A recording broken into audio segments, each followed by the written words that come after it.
Welcome to Anna Story Tales. एक ऐसी शहजादी जिसे मक्खन चुराने की लत लग गई थी, यहाँ तक कि इसका वजन इसकी जान का दुश्मन बन गया। जब सल्तनत के तमाम हकीम हार गए तो एक मामूली लोहार के बेटे ने शहजादी को ऐसी शर्त सुनाई कि पूरे दरबार में सन्नाटा छा गया। क्या एक लोहार का बेटा शहजादी की तकदीर बदल पाएगा? आइए जानते हैं इस दिलचस्प कहानी में। पुराने वक्तों का जिक्र है कि एक बहुत बड़ी सल्तनत थी जिसका नाम था फलक नगर। यहाँ के बादशाह अपनी सखावत के लिए मशहूर थे, लेकिन इनकी बेटी शहजादी सहर अपनी एक अनोखी फितरत की वजह से पूरी रियासत में ज़ेरे बहस रहती थी। शहजादी सहर को मक्खन से इश्क था। ये महज पसंदीदगी नहीं थी बल्कि एक जुनून था। रात के पिछले पहर जब पूरा महल गहरी नींद सो रहा होता, पहरेदार अपनी जगहों पर ऊँघ रहे होते और हर तरफ खामोशी का राज होता, तब शहजादी सहर दबे कदमों अपने कमरे से निकलती। वो अंधेरे रास्तों से होती हुई शाही बावर्ची खाने में पहुंचती। वहां रखी मक्खन की बड़ी बड़ी हांडियां इसका हदफ होती। वो किसी माहिर चोर की तरह मक्खन निकालती और वहीं बैठकर सारा मक्खन चट कर जाती। सुबह जब बावर्ची नाश्ता बनाने के लिए आते तो मक्खन की हांडियां हाजिर पाकर सर पकड़ लेते। महल में खौफ फैल गया था। शायद कोई मक्खन खोर जिन महल में आ चुका है। हालांकि वो काम शहजादी खुद करती थी। वक्त गुजरने के साथ साथ इसकी अयाशी और सुस्ती के असरात शहजादी के जिस्म पर नजर आने लगे। वो इतनी वजनी और मोटी हो गई कि अब वो चलती नहीं थी, बल्कि यूं लगता था जैसे कोई पहाड़ लढ़क रहा हो। इसकी सुस्ती का ये आलम था। वो सारा दिन बिस्तर पर पड़ी रहती और खादमाएं इसे मक्खन के प्याले भर भर कर पिलाती।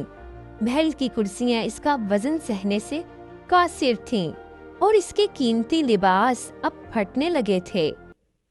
बादशाह ने इसकी शादी के लिए पड़ोसी ममालिक के शहजादों को दावत दी, लेकिन जब भी कोई शहजादा आता, शहजादी सहर का वजन और इसकी सुस्ती देखकर उल्टे पांव वापस चला जाता।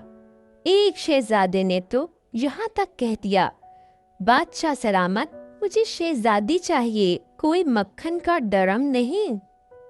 बादशाह सलामत शदीद शर्मिंदगी और गुस्से में आ गए।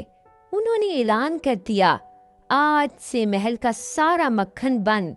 जो कोई शहजादी को दोबारा तंदुरुस्त और चुस्त बनाएगा वही इसका जीवन साथी बनेगा, चाहे वो कोई गरीब ही क्यों ना हो। अगले ही दिन इस शहर का एक नौजवान लोहार जुल्करनैन महल में हाजिर हुआ। जुल्करनैन एक ऐसा नौजवान था जिसके हाथों में लोहे को मोड़ने की ताकत थी और ज़हन में हिकमत का समंदर। और इसने शर्त रखी कि शहजादी को 40 दिन तक शहर से दूर एक पुराने किले में इसके साथ रहना होगा, जहाँ कोई शाही आसाइश नहीं होगी। शहजादी की आजमाइश शुरू हुई। पहले दिन जब शहजादी को भूख लगी तो इसने आदत के मुताबिक मक्खन मांगा। जुल्करनैन ने इसे किले के बुलंद तरीन बुर्ज पर बुलाया।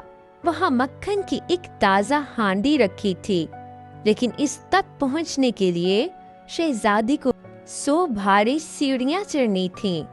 सहर ने गुस्से में आकर इनकार कर दिया, लेकिन जब रात को भूख ने सताया तो वो रोती हुई एक एक सीढ़ी चढ़ने लगी। जब वो ऊपर पहुंची तो जुल्करनैन ने हांडी हटा ली और कहा, शहजादी साहिबा, आज के लिए इतनी मेहनत काफी है। अब आपको सिर्फ सादा जौ का दलिया मिलेगा। 20वें दिन जुल्करनैन ने खेल बदल दिया। अब इसने चाबियां किले के मुख्तलिफ हिस्सों में छुपा दें और शहजादी को हुक्म दिया کہ وہ خود کھانا پکائے اور لکڑیاں کاٹ کر لائے۔ شہزادی جو کبھی پانی کا گلاس خود نہیں اٹھاتی تھی، اب کلہاڑی چلا رہی تھی اور آگ جلا رہی تھی۔ اس مشقت نے اس کے چہرے پر ایک قدرتی سرخی اور بدن میں ایسی لچک پیدا کر دی جو کسی بھی قیمتی دوا سے ممکن نہ تھی۔ 40ویں دن کی صبح جب سورج کی پہلی کرن قلعے کی دیواروں پر پڑی تو شہزادی سحر آئینے کے سامنے کھڑی خود کو پہچان نہ سکی۔ وہ اب پہلے جیسی سست اور وزنی شہزادی نہیں تھی، بلکہ ایک توانا اور خوبصورت شہزادی بن چکی تھی۔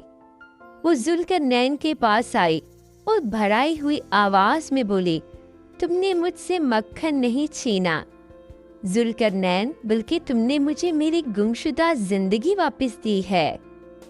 میں نے سیکھ لیا ہے کہ لذت زبان میں نہیں بلکہ اس سکون میں ہے جو انسان کو اپنی محنت کا پھل کھا کر ملتا ہے۔